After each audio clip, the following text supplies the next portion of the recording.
Greg Opies has this podcast on Westwood One. I keep giving him plugs for this thing. Not that it matters. On what? On Westwood One. Oh, The Westwood One Podcast Network. Huh. Yeah, and if you ever go to Westwood One Podcast Network, you can literally, I swear to you, they want you to just submit your podcast, and they'll put it on. Like, that's the criteria. Is that true? For getting on Westwood One. Oh, it's true. Oh, my. Like, we could probably go on Westwood One. Maybe people will hear the show. Westwood One. Yeah. So Opie is on the Westwood One Podcast Network. And I keep plugging his show by talking about it, but it doesn't matter because I defy you to get through 10 minutes of one of his fucking shitty shows. Whether it's the zero content, the zero work he put into fucking putting a daily show on. Oh, daily? Did I say daily? 2 times a week. Ooh, for an hour, I guess. Is it an hour? I've never made it that far. I know. No one knows. No one knows when it ends or how it ends. They've never made it that far. It's like in our spaceship. It's the edge of the universe. It goes on forever, so we never really know when it ends. Yeah, you got to stop at some point. You got to stop at some point out of utter and sheer disgust and boredom. So apparently Westwood One was like, hey, Opie, we'll give you a show, or we'll let you, not even give you a show, we'll let you do a show on our platform. So they threw him what amounts to a 1980s Mr. Microphone. Remember this thing? Where you had a microphone and it played the radio and you could drive around and go, hey, foxy ladies, out of your car. Yep. Yeah, that's what he used to broadcast because I couldn't imagine anything even resembling professional equipment could sound so shitty. I guess he thought if it sounds shitty, people won't realize how shitty the content is. Is that a thing? Could that be a thing? I think it's a thing. If it's all echoey and it sounds like it was recorded off a Panasonic tape recorder you got for your 8th birthday, maybe then it'll take away from the fact that nothing is happening during this program. Nothing. So he's had a couple of tweets lately. He tweets all the time, and you know, a lot of people send me his tweets. They say, hey, Anthony, look at this one from Opie. And 99% of the time, it's like, look, I understand what the guy's trying to do. He's trying to make a little name for himself. Yesterday, he said something like, I defy you to find another show that is as consistently funny as this one. I defy you to find a tweet that is consistently as funny as that tweet. How about that? Because I got to be honest with you, I can think of a lot of fucking shows. Someone staring at our non-working app for an hour is getting more fun and entertainment than watching your fucking show. Greg Opie Hughes. He's the worst. So he tweeted that, and people send it to me, and I'm like, whatever. He's trying to pump up his fucking shit. So then, do you have that tweet from him? Go to Opie's Twitter and pop up that tweet about how people haven't moved on with their comedy. It's fucking hilarious.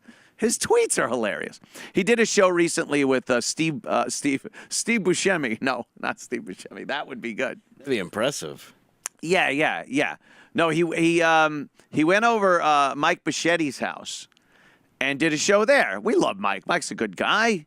He's an odd kind of guy, but always fun and funny to have on the show and everything. Yeah. And I guess during that show, somebody else, I don't even know who the people are on his show or anything, maybe a producer or something. Oh, I think it's Mike Bischetti's producer, whatever that is. Started asking Opie questions about the show and how people called him an asshole and stuff. And he goes on this diatribe of just like making excuses for himself and what an awful person he is. That's the funny one right there. I challenge you. Oh, it's a challenge. The challenge is on to find anything that is consistently funnier. How about crib death? All right. I'm going to submit to you for this Opie challenge of finding something funnier than his show, SIDS. Dead child in a fucking bassinet. I still have bassinets? I don't know. I don't. You do not for long, especially. Bassinet. You especially don't have it for long if your kid dies. If your kid dies. Funnier, yeah. I find it hilarious. Well, not hilarious. More hilarious than Opie's show. The thought of brandy new nursery furniture out by your garbage on the curb. Brand spanking new. Because you won't be needing that anymore. That's funnier. Something we all know. 9/11. 9/11. Consistently funnier than Opie's show. Might have heard of 9/11. Thousands killed. People dropping to their deaths from 100 stories up. That was the same year, if I'm not mistaken, or maybe a year after Columbine. Would that be? The hilarity that was Columbine. Or really any school shooting. Even the one up in Connecticut with the little children. Consistently funnier. Now, this in no way is telling you that these events are funny. Of course they're not. 9/11? No. School shootings? Not funny. Not funny at all. But they are funnier than the Greg Opie Hughes show. Which just stinks.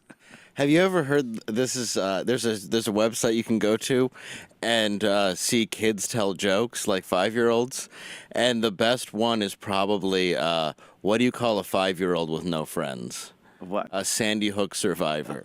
Oh, and a kid told that joke? Kid tells the joke. Consistently funnier. Right there. Right there. It's funnier than anything you'll hear on Greg Opie Hughes show.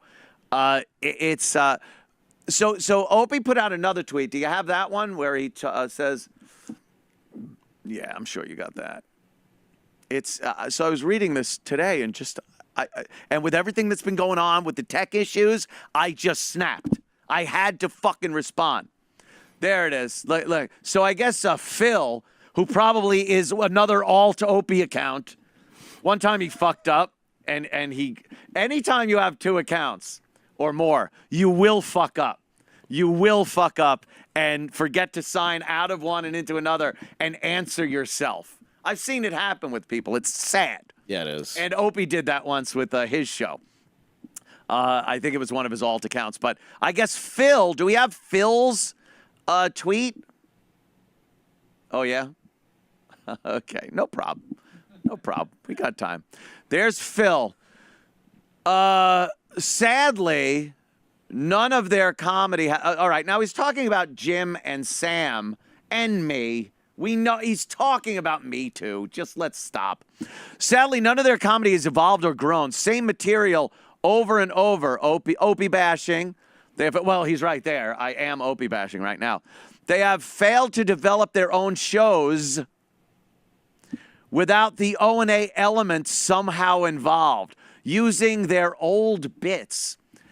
Our old bits were me and Jimmy talking to each other and having a conversation. And now myself and Dave Landau talking to each other and having a funny conversation between two people that appreciate each other's humor. And have created our own bits, I'd like to say. Right, our own things. From the day one when we created the character of the abused woman. The abused, why?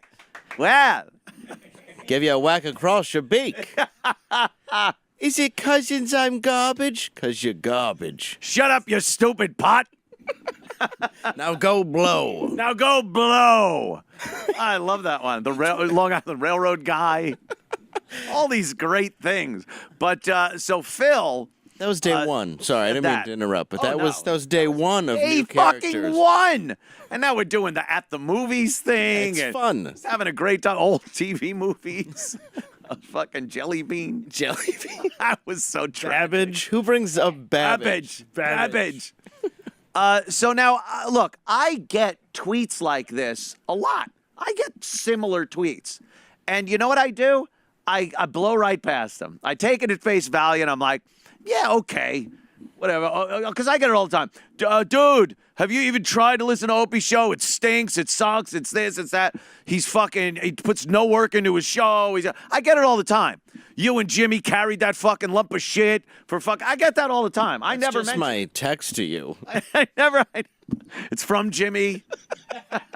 I never fucking address those on Twitter. I get them all the time. But Opie, reading Phil's ass lap of him, had to respond. So let's go to Opie's response here. Very true, Phil. Why didn't you write, bravo, Phil? Bravo. They had a great opportunity to develop a brand new show, but instead relied on the now old O&A formula with the same tired, played-out guests. It comes down to a lack of experience and laziness. To do radio correctly takes a lot of hard work. You fucking unself-aware dickbag. You just described yourself. Fucking same guests. You have 3 guests on your show. 3. Carl Ruiz, who you should fucking thank him like you should have thanked me. He's fucking Anthony 2018. Anthony 2018. Hilariously funny. Hilariously funny. I like Carl. He's a funny guy. He's able to fucking save your ass, just like I did. His wife divorced and hates him, just like mine. Carl is Anthony 2018. And then Vic Henley. Vic Henley. Oh, wow. You want to have comics on? You want to have Vic Henley? I got no qualms with Vic Henley, but let's not talk like it's a lineup of 20 rotating comics you have on. You have Vic and Sherrod. I like Sherrod, too. I've done Sherrod's show, Race Wars. Had a great time with Sherrod. Anytime I see him when it was at the Stand or the Cellar or anything, I'll sit down, have a nice talk with Sherrod. We laugh our balls off. Great guy. But you're saying that the O&A formula of having the same comics on and the same guests, it's your whole show is based on the same guests. The same guests. And as far as the hard work goes and the inexperience or whatever he said there, you grab a recorder that Westwood One gave you, mind you. Now this guy, people, is a multi-millionaire. Opie's, this is no secret. We made a fuck ton of money back as the O&A show with that old formula. and he made a fortune. The motherfucker can't spring for good equipment. It's 2018. I think it's 2018. I think it is. I think we put that across. Here you go. Look, here it is. Now, this obviously is for a video broadcast. We wanted to bring you the best product possible. But everything, the audio, and that's Opie's. What is he holding? What is that? What is he examining him like bones on the Enterprise? What is he, Dr. Greg Opie Hughes of the Federation? What is that? Why is he wearing a black This is an H4n hat? audio recorder. H4n, I know what the N stands for. Holy shit, is that rigged? What is the R2D2 mic? The Negro R2D2 behind the windscreen. I think this is Mike's home studio, and that's his green screen when he has to do. Hold it. So, look, that's Mike's mic. Yeah. Because I was going to say, that's not bad, really. Like, why isn't he using that? So Opie was taping his podcast and fucking used that. You want to hear it? Oh, yeah, I've heard this. Let's hear the audio. My friends in this, who I like as people, I don't care. If someone's famous or an asshole, I don't want to be a friend of them. I don't care what they can do for me. Yeah. You know what I mean? If I like you as a person, you're my friend. Hello. Oh, he can give me this, that guy will do this. The sound quality No, it's about having is great work abominable. All he had to do was plug in an XLR mics into those two inputs and it would have sounded way what is better. that? What does that cost? That sounds like too much work for my hard-working podcast that I do. Ugh. Oh my God. He's just what is this? This is hard work and preparation. Look at him. He's bored with himself. Look at him. He's like this. Oh fuck, what am I doing? Where's Carl? Carl isn't here. What am I doing? I listened to Who Are These Podcasts? You know those guys? They're going to be in, right? Next August week. 7th. Yeah. Yeah, on the 7th. Coming in. I listened to them critique that show. It's so fucking funny. Like, I don't know if that guy at some point, like, did a Vulcan mind meld with me and actually experienced my life with Opie as a radio partner. Because he gets everything spot on. The fucking self-absorbed, narcissistic douchebag that is Opie. He fucking got it, like nailed it. And wait, all right, I got to go to Scott here on the phone because he's found something a little consistently funnier Okay. than Opie's show. Scott from Virginia. Makes 4. Yeah, I've got something funnier than Opie's podcast, and that would be a train ride to Auschwitz in 1944. Okay, so you're saying that the Jews in the train, the boxcars, the overheated boxcars, on their way to Auschwitz, the death camp of the Nazis they used to try to execute every Jew in Europe, is funnier than Opie's show. Yeah, even the shower at the end of the train ride was funnier. Even the shower. The kicker, the extra content. Well, I've listened to thank every you, one of those Scott. goddamn shows. They're awful. Every one of them. The Nantucket ones he just did are just horrific. Oh, there once was a show from Nantucket. Within 3 minutes, you'll say, fuck it. Well, much like Hannah Gatsby, it's Thanks, man. evolved comedy. Comedy is based on. Is no laughter. Right. I can think of 3 things that might be funnier. Oh, okay. Hannah Gatsby's 3 rapes. When Hannah Gatsby gets up on stage and discusses her 3, count 'em, 3 rapes, more guffaws than any time during Opie's show. Her hat trick of pussy invasion Yes.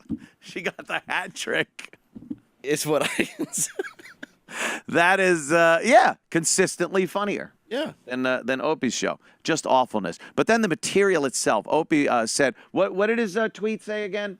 It said something about hard work and they haven't moved on.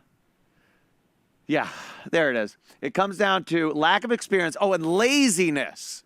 Right, laziness. To do radio correctly takes a lot of hard work. Now, Opie plunks down his Mr. Microphone and then lets other people have a conversation, and then he'll just go, nah, dude!